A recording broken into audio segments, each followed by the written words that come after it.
Assalamualaikum warahmatullahi wabarakatuh. Selamat siang teman-teman semua. Kembali lagi pada video pembelajaran pada mata kuliah perkoperasian dengan dosen pengampu Ibu Nita SPD MPDE. Pada kesempatan kali ini, kami dari kelompok 7 yang beranggota 3 orang. Yang pertama, saya Yulia Nafila dengan NIM 21053117 selaku moderator.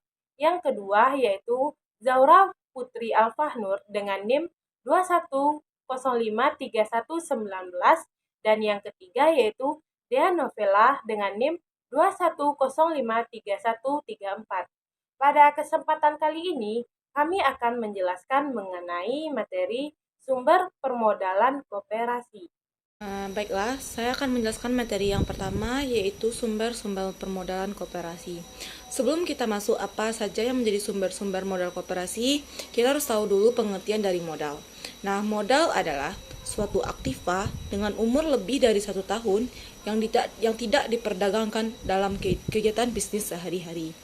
Modal merupakan kekayaan yang dimiliki perusahaan yang dapat menghasilkan keuntungan pada waktu yang akan datang dan dinyatakan dalam nilai uang. Nah, kedudukan modal ini dikatakan oleh Suryadi Prawirosentono pada tahun 2002 pada halaman 117 bahwa modal adalah salah satu faktor penting di antara berbagai faktor produksi yang diperlukan. Nah, yang selanjutnya itu sumber-sumber modal koperasi. Modal yang diperoleh dari koperasi berasal dari dua sumber utama yaitu modal sendiri dan modal pinjaman. Nah, yang pertama itu modal sendiri. Modal sendiri adalah modal yang berasal dari koperasi itu sendiri atau modal yang menanggung risiko. Nah, modal sendiri adalah modal koperasi diperoleh dalam tubuh koperasi itu sendiri, utamanya dari para anggota. Beberapa bentuk dari modal koperasi adalah yang pertama yaitu simpanan pokok koperasi, yaitu dana dalam jumlah tertentu yang wajib diberikan oleh anggota ketika mendaftar sebagai bagian dari koperasi dan tidak dapat diambil selama masih berstatus anggota. Yang kedua, simpanan wajib, yaitu dana yang wajib diserahkan oleh anggota kepada koperasi setiap periode tertentu atau dalam agenda acara tertentu. Jumlahnya telah diatur ketika pendirian koperasi dan dikenakan kepada semua anggota, baik anggota baru maupun anggota lama. Yang ketiga yaitu dana cadangan. Nah, dana cadangan ini merupakan dana sisa hasil usaha koperasi atau dana yang memang sengaja disisihkan dari keuntungan koperasi. Nah, yang terakhir yaitu hibah. Nah, hibah ini dana atau aset yang dapat dicairkan menjadi uang yang asalnya dari pemberian pihak tertentu. Modal ini tidak untuk dibagikan kepada anggota ataupun untuk mengganti kerugian koperasi selama koperasi tersebut belum bubar. Yang kedua yaitu modal pinjaman. Selain disebut sebagai modal pinjaman, modal ini disebut juga dengan modal asing. Nah, di sini modal asing adalah modal yang berasal dari luar perusahaan yang sifatnya sementara. Bagi koperasi, modal pinjaman merupakan utang yang pada saatnya harus dibayar kembali. Nah, yang beberapa sumber modal koperasi yang termasuk ke dalam modal pinjaman adalah sebagai berikut. Yang pertama, modal pinjaman anggota, yaitu simpanan dana yang bersifat sukarela dari anggota koperasi yang pengembaliannya dapat diatur dengan kebijakan tertentu. Yang kedua, pinjaman badan usaha lain, yaitu dana yang diperoleh dari kerjasama antara satu koperasi dengan koperasi lain atau dengan badan usaha non-koperasi. Yang ketiga, pinjaman lembaga keuangan. Nah, yaitu dana yang diperoleh dari bank atau lembaga keuangan yang memberi bantuan modal. Yang terakhir, obligasi. Obligasi di sini yaitu surat berharga atau surat utang yang terbitkan dengan harga dan bunga tertentu. Nah, selain 4 modal pinjaman tersebut, ada juga modal pinjaman ini terkelompok ke dalam 3. Yang pertama yaitu utang jangka pendek.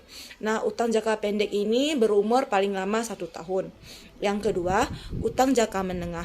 Nah, utang jangka menengah ini berumur paling lama 10 tahun. Dan yang terakhir yaitu utang jangka panjang. Nah, utang jangka panjang ini minimal atau berumur lebih dari 10 tahun. Yang B ada efisiensi dan efektivitas pengelolaan modal koperasi. Efisiensi perusahaan koperasi. Efisiensi koperasi adalah pelayanan usaha kepada anggotanya. Koperasi yang dapat menekankan biaya serendah mungkin.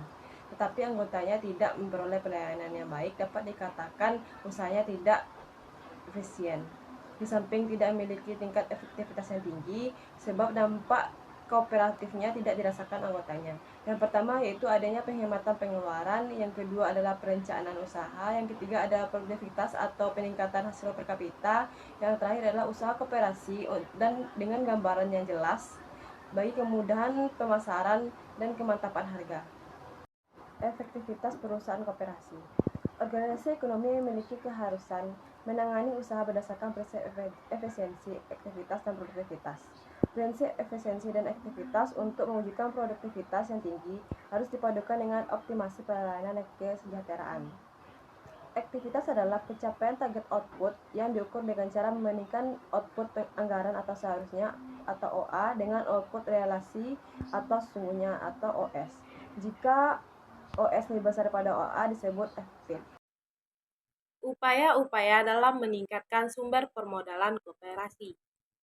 Yang perlu kita ketahui dan perlu kita ingat bahwasanya hal yang paling utama diperhatikan dalam meningkatkan sumber permodalan koperasi yaitu partisipasi anggota, di mana terdapat dua jenis partisipasi anggota, yaitu yang pertama, partisipasi anggota yang disebut dengan partisipasi kontributif, di mana pada partisipasi kontributif ini berisi tentang bagaimana caranya agar anggota bisa berpartisipasi aktif dalam koperasi tersebut. Adapun hal yang dapat dilakukan oleh pengurus koperasi yaitu yang pertama, dalam pengelolaan koperasi kita memberikan pemahaman tentang bagaimana sistem kerja dari koperasi itu, apa saja aktivitas yang ada dalam koperasi, dan apa saja manfaat yang akan diperoleh dalam koperasi tersebut. Dengan demikian dapat dikatakan bahwa dia menjadi anggota koperasi, masuk ke dalam koperasi tersebut karena menganggap bagi dirinya akan mendapatkan manfaat di kemudian hari sebagai anggota dari koperasi tersebut. Yang kedua yaitu dalam pengelolaan koperasi, kita harus transparan, jujur, dan terbuka. Tidak ada yang ditutup-tutupi dalam segala aktivitasnya, sehingga tingkat kepercayaan anggota terhadap koperasi itu akan tinggi dan bisa menjadi daya tarik tersendiri bagi anggota untuk tetap ada dalam koperasi tersebut dan meningkatkan kinerjanya dalam perkoperasian tersebut. Yang kedua yaitu partisipasi yang berkaitan dengan apa yang harus dilakukan oleh koperasi kepada anggotanya yang disebut dengan partisipasi insentif.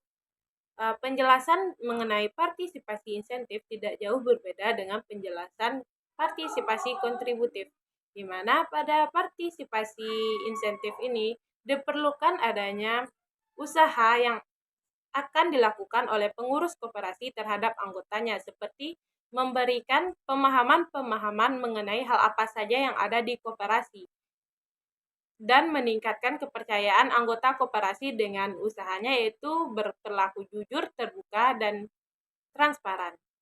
Sehingga dengan adanya hal tersebut dapat meningkatkan keaktifan atau partisipasi anggota dalam koperasi tersebut.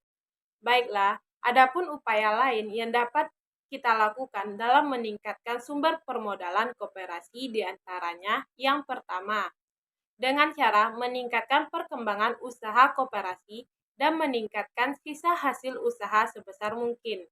Di mana cara yang dapat kita lakukan dalam meningkatkan perkembangan usaha koperasi yaitu meningkatkan kualitas serta kuantitas dari produk yang dihasilkan oleh koperasi tersebut maupun pelayanan yang diberikan oleh koperasi tersebut. Yang kedua, yaitu mensosialisasikan koperasi dan membuat citra yang baik tentang koperasi, di mana tujuannya agar masyarakat percaya dan bisa ikut berpartisipasi dalam memajukan perkembangan koperasi. Dengan citra yang baik, maka masyarakat akan berbondong-bondong untuk datang kepada koperasi tersebut, misalnya jadi investor maupun jadi anggota yang ikut berpartisipasi aktif dalam kemajuan koperasi itu. Yang ketiga yaitu meningkatkan kinerja sumber daya manusianya seperti pengurus koperasi.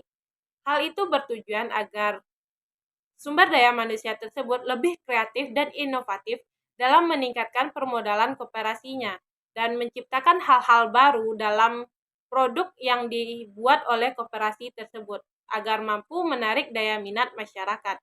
Yang keempat yaitu meningkatkan kesadaran anggota untuk meningkatkan simpanan sukarela.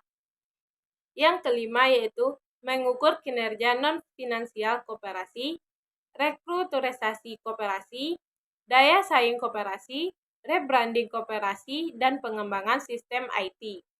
Di mana ya seperti yang kita ketahui bahwanya sistem IT sangat erat hubungannya dengan aktivitas manusia. Begitu pula dengan koperasi. Apabila kita mampu memanfaatkan sistem IT dengan baik, maka hasil yang didapat pun akan lebih baik.